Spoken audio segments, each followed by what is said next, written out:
So I just finished a coaching call. I have 8 minutes before I need to jump into another call. And I kind of just wanted to walk you through a really common mistake that I see a lot of my clients making. And it comes down to their understanding of communication as a whole. Okay, now I know that this may be a little bit complex, but just bear with me.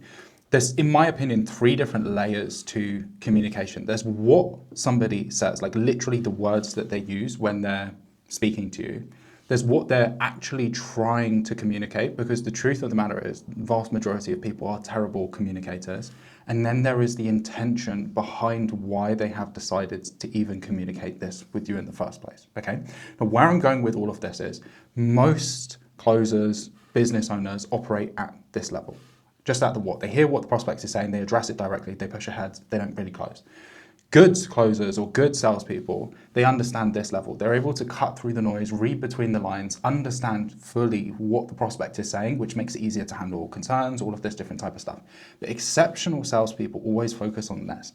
And the reason why they focus on this is not only because it helps them to understand what's being communicated and also, why it's been communicated, but the intention is the thing that you really need to address. So say, for example, when you have a fear objection, you're not trying to address like the statement that's been made, you're trying to address the emotion, because in overcoming that fear, you're able to close the deal. So where am I going with all of this? The point is that a lot of the time when my clients are on their sales calls, they don't ask enough questions.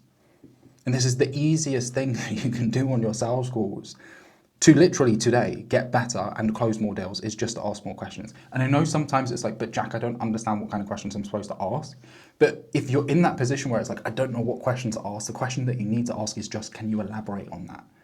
Right? Because it means that you do not have enough context on what you're dealing with to be able to actually overcome it. Now, once you get more context, I promise you, the questions that you should start asking become very, very logical.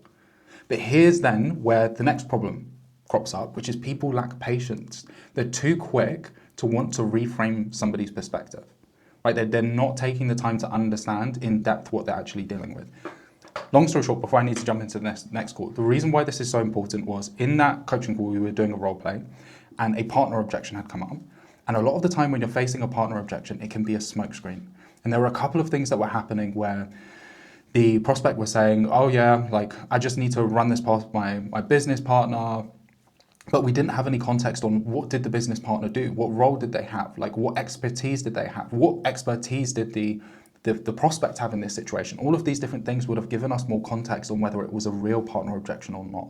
And so long story short, where I'm going with all of this, just to make this super simple, is, bro, just ask more questions on your calls. Like the more that you do that, the more it will be easy for you to get deals across the line.